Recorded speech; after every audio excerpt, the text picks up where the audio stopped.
Kashmir issue ও ভারত পাকিস্তান উত্তেজনা নিয়ে রুদ্ধদ্বার বৈঠক অনুষ্ঠিত হয়েছে জাতিসংঘের নিরাপত্তা পরিষদে।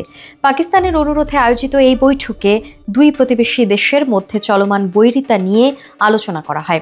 বৈঠকে উপস্থিত ছিলেন নিরাপত্তা পরিষদের 15টি সদস্য দেশের প্রতিনিধি। আলোচনায় অংশ নিয়ে রাষ্ট্রদূতরা দুই দেশকে সংযম প্রদর্শন ও সরাসরি সংলাপে বসার আহ্বান জানান। জাতিসংঘে পাকিস্তানের স্থায়ী প্রতিনিধি আসিম ইফতিখার আহমেদ বলেন, রুদ্ধদ্বার বৈঠকের উদ্দেশ্য হল সদস্যদের সাথে ভারত ও পাকিস্তানের মধ্যকার অবনতিশীল নিরাপত্তা পরিবেশ এবং ক্রমবর্ধমান উত্তেজনা নিয়ে আলোচনা করা। 15 সদস্যের নিরাপত্তা পরিষদ বৈঠকের পর কোনো আনুষ্ঠানিক বিবৃতি প্রকাশ না করলেও পাকিস্তানের দাবি তাদের নিজেদের লক্ষ্যগুলোর বেশিরভাগই পূর্ণ হয়েছে।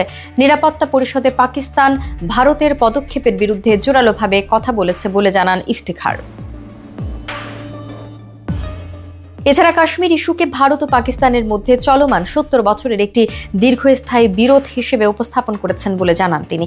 পাশাপাশি দক্ষিণ এশিয়ায় স্থায়ী শান্তি প্রতিষ্ঠায় কাশ্মীর ইস্যু সমাধানের ওপর জোর দেয়া হয়েছে বলেও জানান ইফতিখার। তার মতে, কাশ্মীরি জনগণের অংশগ্রহণ ছাড়া এ বিরোধের সমাধান করা সম্ভব নয়। এদিকে পেহেলগাম ঘটনার নিন্দা জানান জাতিসংঘের মহাসচিব অ্যান্তোনিও গুতেরেস।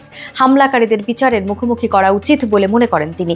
ভারত ও পাকিস্তানকে সামরিক সংঘর্ষ এড়ানোর আহ্বান জানিয়ে তিনি বলেন, ভুল করবেন না, সামরিক সংঘর্ষ কোনো সমাধান নয় এবং আমি শান্তি প্রতিষ্ঠার জন্য দুই দেশের সরকারকে সহায়তায় প্রস্তুত আছি।